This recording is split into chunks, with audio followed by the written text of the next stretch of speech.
এবার নাম না করে অভিষেক বন্দ্যোপাধ্যায়কে এক হাত নিলেন কল্যাণ বন্দ্যোপাধ্যায়। ওর ঔদ্ধত্য, এসি রুমের রাজনীতির জন্যই দল হেরেছে, কিন্তু কল্যাণ বন্দ্যোপাধ্যায় তিনি কেন এ কথা বললেন জানার চেষ্টা করব অর্ণবের কাছ থেকে। অর্ণব, হঠাৎ এরকম বিস্ফোরক কেন কল্যাণ বন্দ্যোপাধ্যায়? তিনি স্পষ্ট বলছেন যে তিনি আর নেই, অনেক হয়েছে এ বিষয়ে। দেখো, 4 মে আমাদের বিধানসভার ফল প্রকাশের পর থেকে যে ব্যক্তিটিকে মমতা বন্দ্যোপাধ্যায়ের সঙ্গে সবসময় কাঁধে কাঁধ মিলিয়ে লক্ষ্য দেখা গেছে পার্টির অসময়েতে, সেই কল্যাণ বন্দ্যোপাধ্যায় আজকে সম্পূর্ণভাবে তিনি তার উল্টো অবস্থান রাখছেন। তিনি বেসুরো হয়েছেন এবং এই বেসুরো হওয়ার পেছনে কল্যাণ বন্দ্যোপাধ্যায় পরিষ্কারভাবে যাকে অভিযুক্ত বা তার নাম অভিষেক বন্দ্যোপাধ্যায়। এবং আজ কল্যাণ বন্দ্যোপাধ্যায় জানিয়েছেন এই অভিষেক বন্দ্যোপাধ্যায় যিনি এসে ঘরে বসে অভিষেক বন্দ্যোপাধ্যায় যার উদ্ধত্ত, যার অ্যাটিটিউড, যার দলের কর্মীদের প্রতি মনোভাব, এই একাধিক কারণে আর একাধিক এমপি দল ছেড়ে বেরিয়ে যাচ্ছে। দিকে দিকে তৃণমূল কংগ্রেস কর্মীদের চোর চোর স্লোগান শুনতে হয়েছে।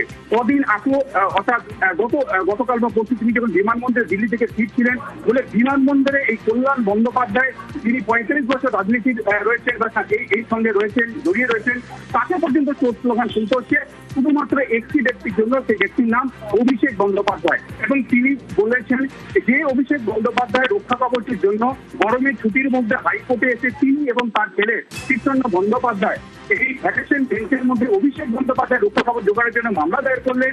মামলায় শুনানি করার জন্য দিনভর বসে রইলেন, দরবার করলেন। অথচ গতকাল সন্ধ্যেতেও যিনি যে মামলা নিয়ে পড়াশোনা করলেন, রাত 12:30টার সময় তাকে বলা হচ্ছে এই মামলা তিনি লড়বেন না। এবং আজ সকালে দেখা যাচ্ছে অন্য একজন আইনজীবী এই মামলায় সওয়াল করছেন।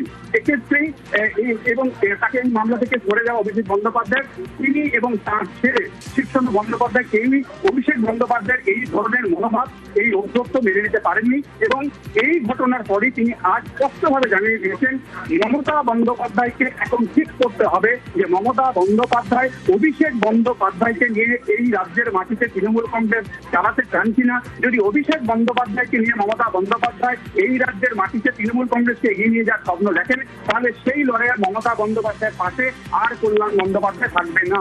এবং কল্যাণ বন্দ্যোপাধ্যায় পরিষ্কারভাবে একটা আলটিমেটাম দিয়েছেন মমতা বন্দ্যোপাধ্যায়কে, যাতে হয় মমতা বন্দ্যোপাধ্যায়কে অভিষেক বন্দ্যোপাধ্যায়কে ছাড়তে হবে, নচেত কল্যাণ বন্দ্যোপাধ্যায়ের মতো সব যারা সেই শুরুর দিনের তৃণমূল কংগ্রেসের কর্মী তারা আর কেউ মমতা বন্দ্যোপাধ্যায়ের পাশে থাকবে না।